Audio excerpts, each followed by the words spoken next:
Welcome back to Jump Scare. I'm Betty. And I'm Chad. This week we are doing a bonus episode of the films that we've watched recently, which are Host and The Rental, which makes me never want to go stay in an Airbnb again. Well, let's talk about The Rental first, since we watched that one. That one we watched like a week ago or a week or two ago. Kind of like when it first came out. It's Dave Franco's directorial debut. Yep. It has stars Alison Brie and that dude from The Guest, Dan Stevens. I was gonna get it. Twinkly eyes. I'm surprised you didn't recognize him from Downton Abbey as much as you watched that show. Yeah, Downton Abbey, but he wasn't like half naked in that, in the towel, and made you remember him like he was in The Guest. It's a sore subject in the Downton Abbey. Not a sore subject, but it's okay. Yeah, just ... So Dan Stevens, and it's about this couple, these two couples that go to have like a celebratory weekend at a place, like an Airbnb kind of situation. Which is an amazing Airbnb. This thing must be like $1,000 a night. Yeah, it is pretty fantastigle. It's on a cliff overlooking the ocean. It's got its own hot tub. It's super modern. Yeah, it's you're gonna have 5 stars to get into that one. Now, it's funny that we did a movie called Host. This one could have been called The Host, even though technically that name is taken by another foreign film. And this film, you think going in that, it's the host, their host is doing the fucked up shit to them. Yeah, they lead you to believe because as soon as they get there, they have a really awkward confrontation with the guy that turns very, ugly, and accusations of racism get thrown around, and it gets tense quick. So you just kind of assume that they're setting this guy up to be the bad guy. Yeah, you're like, oh, he looks like Red Foreman. He reminds me of Red Foreman. Yeah, so he looks like the kind of guy that would be racist and might murder people. Who's like the evil guy, though, right? And like RoboCop? Yeah. Yeah, Clarence Boddicker. That was him. So, evil guy from RoboCop. Yeah, it looks like him a lot. It looks like him. He's renting a house to some young people. So you can see how that wouldn't go well. And, when the film was going on, I thought that maybe I was like, okay, you're trying to figure the film out, depending on what kind of person you are when you watch a movie. I'm that person that like wants to solve it before, if it's kind of like a mystery, or figure out what the fuck is going on. And I thought the reason why, bad things were going to happen, because obviously you're going in watching a horror movie, bad shit's going to happen, right?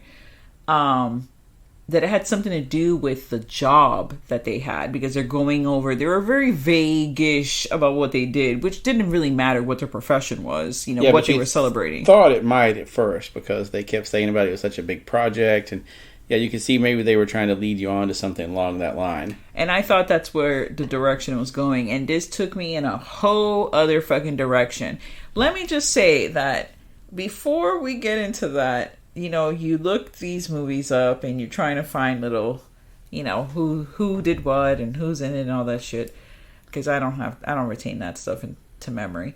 And the Google's top voted tags. The first top voted tag, which I don't know if this has any weight in like the order that it's in, boring.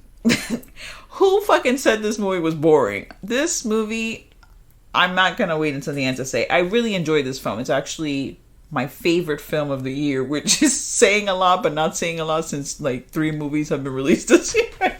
Yeah, there hasn't been a lot come out this year, so when you say it's your favorite movie, the bar is low. It's one of my, I really enjoyed the film. It was a good directorial debut, and I really like Alison Brie. I like Alison Brie a lot. She's a good actress, and it was good to see her in some different than kind of the comedy roles she's had in the past. Yeah, I do like her. Didn't know she was married to Dave Franco, so I didn't know that until after the fact. I was like, oh, okay. And I do not think this movie is boring. Am I going to say it's a bit slow-paced? it is a bit slow paced, but it's not like an in your face slasher. It kind of just... Until it becomes an in-your-face slasher. Yeah, until it becomes an in-your-face slasher. It takes some time to get there. Could they have cut out a lot of the beginning of it? You know, there's a lot of character development. And I'm sad to say, I did not feel bad for anybody. I do feel bad for one person in the movie. And the dog. I feel bad for the dog. But I don't feel that nothing happens to the dog, animal lovers. That he just gets abandoned. He gets to roam the countryside. I'm sure someone will find him soon, but hopefully someone finds him and feeds him. That's the only reason why I'm sad. I don't want anyone to get upset that there's like dog murder. There is not. Michael Myers is not in this film, so he doesn't kill any dog. So I did like the film, and it was suspenseful. It is very unsettling. I find it to be very unsettling because I have stayed in my share of Airbnbs, and there's something that, you know, I guess this could technically be said for like a hotel too, but there's something very intimate about, you know, like if you rent from someone that owns a house, or, you know, they could just come in and do whatever and you wouldn't even know. Like, you are very open to crazy shit to happen to you because the person that is renting you this place can just come in at any time. And it's different because, you know, like in a hotel is sanitized and is boring every time somebody comes in. It's the same plain room. There's nothing left in it. When you're staying in somebody else's house like that, excuse me, you're looking through their books. You're looking through the movies they have out. You can look through the drawers. Maybe they've left stuff in there that they've forgotten about, so you can peek into their life a little bit. And so it does feel a little bit like you're kind of an intruder going through stuff, you know? I'm always paranoid. One, I'm a good person, so I don't do any of those things. And then two, there is the fear that I am being watched, and I don't want the confrontation because I don't like confrontation of, why were you looking through my things? Mind you, technically, kind of illegal for them to be filming me in the first place, right? But who's to say that's not happening?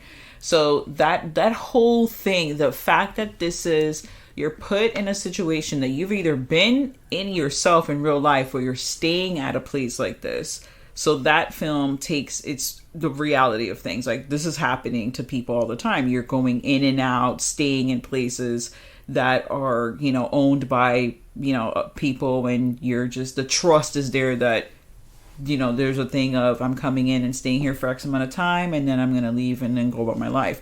You don't go in thinking, I'm going to stay here, and then, oh, the shit, there's going to be camera. I'm going to find a camera in the fucking shower, like this fucking chick did. Like, like, they find the camera in the shower, and that is mad creepy. Yeah, because you realize then, like, not only, if you find one in the shower, you know there's one everywhere else, too. Yeah, because they're not just exclusively watching you in the shower. They're watching you everywhere at that point. Now, I have to say that my favorite, I wouldn't say scenes per se, but there's the scenes where they show the killer, and, you know, this isn't a very, like, it's mountain, it's fog, it's gorgeous, it's a very beautiful place, but it's also desolate. And when you have, it's the whole Halloween, the ending of Halloween, where you have Jamie Lee Curtis in the hallway crying, and here you have fucking Michael Myers just pop up, and all you see in that room is just his fucking face lit. That white mask is in the fucking shadow. That scares the shit out of me, and they do that in this film, where he just pops out the fucking side after the chick, and you're like, holy shit. It's kind of like in Curtains when she like is like going, you know, skating, even though that's in daylight, which that's, you know, just as terrifying. But it's just that weird fucking face, because you can't really make a sense of what's going on with the face either, because it's not until it's kind of like a blur. You're not, you know, it's not like Ghostface. It's like, oh, it's Ghostface, you know. It's a weird mask. They use like an old man's mask. Yeah, it's one of those ones from, like, you can buy at like one of those places like that, what is it, Immortal Masks, or that RBX or something, Composite Effects, something where it literally is just like, it says like old man mask. Yeah, where you like wear that shit and you rob a bank, because it's literally looks so fucking good. Yeah, and it's one of those. So that's creepy because it's just real enough that you know it's not, you know. it's realistic, but at the same time, there's something, that's not what that guy looks like at all. So there's that creepy kind of unworldly quality to it.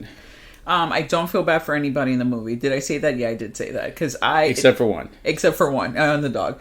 The one person I feel bad for, spoilers. Woo, don't feel bad for. Woo, that I don't feel bad for is the actual host. No, I do feel bad for the host. I feel bad for him because he's caught in a situation where the blame is put on him, and then he gets murdered.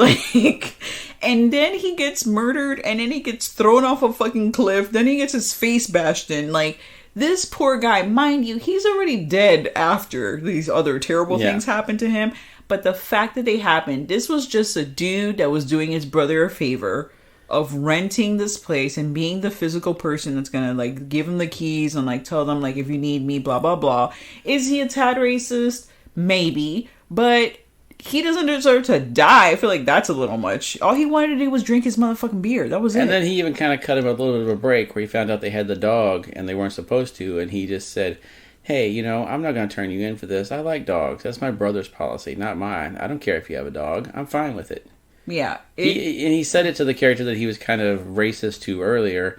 And looking with what you know later, you see he was kind of trying to reach out and be apologetic. Hey, I'm sorry I came across like an asshole earlier. I'm not like that. I'm not going to tell anybody about your dog. But it gets taken the wrong way, and that kind of sets things in motion. Not to give too much away, but there's reasons why I don't feel bad for some of the characters. Alison Brie I do feel bad for. I recant, because she, removes herself from the situation at hand. There's something that happens and unravels, which sets, the story in motion, because there's actually several different things happening in this film. You have someone that's overseeing, and the shots are done so well where you're looking from the killer's point of view, because he's mostly in everywhere. He's all over the fucking place. He's looking at these people here, then later on he's over here hiding behind his fucking thing. He's watching them not only via the camera but also on site. And then you have the drama between the couples individually and together, and there's a whole bunch of reveals. There's a lot going on, but these are not the best people. They're, the Dan Stevens character, he's a fucking asshole. The brother, Dan Stevens, his brother, the brother's girlfriend, and Dan Stevens' girlfriend. They're the ones that are gone away in this trip, and there's just drama. And I'm at first I was is this more drama filled? Because that's what I was saying earlier on. There's a lot of stuff that they could have just moved along, but yeah, you could really have just started out with them on the road to the cabin. Yeah, you could have cut it 5 minutes out of the beginning, easy. But I really enjoyed it. Did you have a favorite part? I mean, there is one part where there's, you think it's almost the ending of the film, and there's a survivor, and then there isn't. And the death is so funny, because it's in every fucking movie. The person's running for their life, and then they're literally, it's so foggy. They've disappeared, and it takes you a second to realize this person just fucking fell off a cliff. They just jogged right off the cliff. And if you're staying on a fucking mountainside, because they knew what to, I'm not going to say she knew, this is X amount of meters or this far away from the fucking house, but you knew eventually that there was going to be a drop off somewhere. Maybe don't run for your life in the fucking fog where you can't see. You're eventually going to die. I understand the fear. You're probably not logically thinking, but if you're trying to get away, maybe try not to get away that much, because now you're dead. But that part fucking killed me, because you never see anything like that. It's always she falls, or he falls, and it's, oh no, my fucking twisted ankle, and then you have the hop, run, or they're trying to hide somewhere stupid under a fucking leaf or whatever. No, she just disappears. Yeah, so what would you give this on the knife scale? I give this 3.5 knives. Yeah, I'd agree. I give it 3.5 too. I really enjoyed it. It shows a lot of talent from him, and I think he'll do some even better stuff in the future. and the ending just is marvelous. It's a great ending. Well, I'll leave it at that. I don't want to give that away. Now, we had been hearing here and there about this movie called Host. Yeah. And this was a quarantine horror film, even though technically the idea for this came before the quarantine. But, and it said that you should actually watch this film on your computer, because when Shad told me about it, I was like, because I had seen Unfriended, and I fucking hate that movie, and it's that whole, like, on a computer, yeah, thing. It's a found footage, but on the computer. Yeah, and I'm just like, no. But this film actually pretty fucking decent. Yeah, it works pretty well, because especially with now where since the quarantine and everyone has been using Zoom and all these different online apps to talk to each other, you feel a little more used to seeing that kind of thing. If this had come out last year, it might not have done so well, because people wouldn't have been familiar with it. It'd been like, it would have kind of ended up in the same heap with Unfriended and all that. But this time, like, everyone's been using Zoom. They've been, or Skype or something to talk to people outside the world, because they're all trapped in their house. So now you get the idea, okay, everyone's really, really bored, and they're just going to try and do a seance online together just for the hell of it. Yeah, and then I like that. Like you should never do. Yeah, don't do a seance online. And then I also like the fact that it kind of plays, and this is not like in your face. You just take this away, like, these people are living just like you're living. The fear of what's going on outside, because there's craziness going on out there. So now you're bounded to your home, which is supposed to be the safe place. You don't have to wear a mask in your house per se. You are safe. But now that's being violated. And it's by an unseen entity. Like, there's no control. It's not like Hitler that's after you. It's, a demonic being. And that takes it to a whole other level. So there's like fear within fear within fear. And it just literally, I mean, I was fucking anxious as fuck. I was mad anxious because I was, to be on the computer like that. We watched it on our TV, but that whole being in the Zoom thing, I have been on Zoom and have been on things like that. And, or you just are doing FaceTime or whatever. And anything could happen.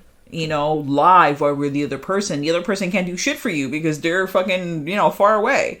So, yeah, the whole seance thing, no. Yeah, and then they tell everyone to take very specific precautions, and of course, someone doesn't take that seriously. No, she sure fucking does not. She done fucked up the whole shit. Yeah, and there's a lot of things they do in this that I've never seen before in movies. Mm-hmm. We won't say what they are, but there's a couple of really good jump scares where it's just things I haven't seen before, where and especially using technology, where it's a technology plays into it in a way you didn't expect. Definitely. And yeah, it's pretty effectively creepy because you're constantly watching the background for something to happen. You're like, oh shit, what is that light back there? Oh no, that's just a refrigerator light. Never mind. You start like scanning the background, looking for shit to be in the background. There's like, is there a shadow coming up on her or whatever? You start looking for everything to happen. And the stuff in this doesn't happen the way you think it's going to. I would say not that I'm not comparing the two, but it's like Paranormal Activity where you're watching this and you've either had a baby monitor or you have a camera in your house and you can see and play stuff back. And just, you're experiencing it in that way. And it's just taking it to, like, that whole, like, tech level where it makes it just so fucking real. Like, it obviously, the whole demonic thing, that's not whatever. But, oh, man, it just really got me. It really got me. I was, like, looking over my shoulder. I'm like, I don't want to FaceTime anybody. I'm like, fuck no. As long as you don't do a seance, you should be fine. The takeaway from this is when someone gives you rules on a seance or a ritual of some kind involving ghosts, demons, or any of that shit, take it seriously. Yeah, it was a British director, and the cast is British, and the freaking medium. Okay, her name is like Salen, And she, in my mind, she's like a Irish nymph. Like she lives like she has like one of those like pot-bellied like old-timey stoves. Yeah. You know, and she lives like somewhere in some fucking cottage or whatever, and she's very in the astral plane. Like she says astral plane a lot. Like that whole thing, I would have not fucked with any of the fucking rules this woman gave me. Like she's like living Irish folklore. Like, yeah. all wrapped up in one. Yeah, you should definitely pay attention to what she's telling you. Hell no. And they, you know, she even tells them, you know, you're basically fuck with things. You invited something else into this. And that's something else. You know, if you're a person that needs to know, like, the origin, the day, the time, what the name of the demon is, this is not the movie for you. Because you're not going to have any fucking answers. They're pretty vague on the details of what it is that's after him. But you get enough to know that, like, it's not good. It's not, yeah. Now this thing is, the ending kind of had me with, like, question mark. But everything else in the film, it really played off. I didn't think I was going to like this at all going in. I thought that I was going to hate this. And I really liked it. I would watch it again. Yeah, it's a decent one. Now, I'm sure they're probably coming up with a sequel to it at some point. But, and I can see why, because this is probably very low budget, very easy to do. Not necessarily easy, but, you know, you don't even have to have your actors all in the same spot. Yeah, I think they did this in like 12 weeks. Yeah, so you could easily do this without even having to have a cast in one place, you know? The fact that they were able to do it, I was very, very impressed. I'm not the, like, techiest person, so, like, I understand the whole Zoom thing, and I've done it, but how you make a movie out of that, like, I don't even know how, like, are you filming? Like, I don't get the whole logistics of that at all. I think they probably just recorded everyone on their computers. And then just added in, you know, they may have added some effects in later to, like, blend the pictures together or something like that. But yeah, there's effects, you know. Some pretty good effects, which from what I've read, they kind of did the physical effects on, like, they had the actors actually pull off some of the physical effects. Which, that's pretty neat. And they don't look, like, to me, and this is, you know, I'm watching it, you know, on my regular, like, TV screen. I'm not looking for, like, this string and this string, because some of the things they do is someone like pulling a string or whatever. I don't see any of them. Obviously, they must have like removed that if they did. Yeah, for the movie magic. Off. Yeah, but yeah, they did a good job with it because at no point did you think anything looked particularly fake. There's one scene in particular that I was like, "Oh, what is going on? What the hell? Oh, that's bad news. Don't go over there." Yeah, there's something that happened, and I like you said, I don't want to give it away, but I was like, I've never fucking seen that. Like, I knew what was happening, and I was like, oh no. But it was very Invisible Man, like Hollow Man-esque. Yeah. You know, which that really took it really fucking creepy. Really creepy. So I give this one, I give it 3 knives.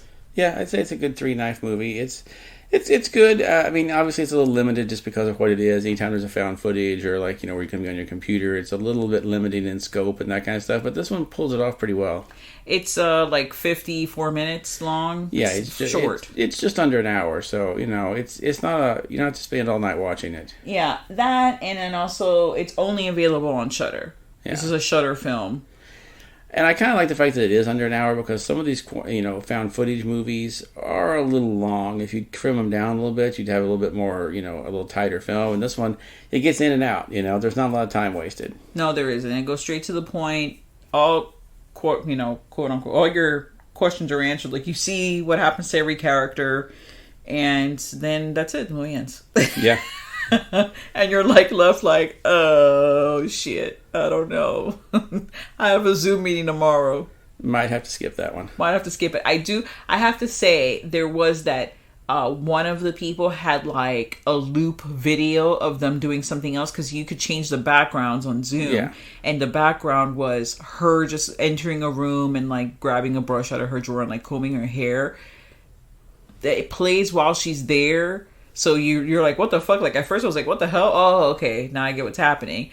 And then it plays throughout. And when it's playing, it's just so freaky. It's so freaky. So, yeah, definitely give it 3 knives. And you should check it out if you have Shudder. If you don't, You know, get the 1 month free, watch it, and then just cancel the Shudder. Like, Or keep the Shudder. It's pretty good. or keep it. I love it. I mean, I think it's definitely the Netflix of horror. I know a lot of people complain about it. It has some tech issues here and there, and stuff happens. It's not available in every country. I think they just added a country or two to their roster, but it's definitely worth the buy if you love horror films, new and old, because it has a little bit of everything. Yep. All right, thank you so much, and stay tuned to the horror. And now, folks, it's time to say goodnight. We sincerely appreciate your patronage and hope we've succeeded in bringing you an enjoyable evening of entertainment. Please drive home carefully and come back again soon. Good night.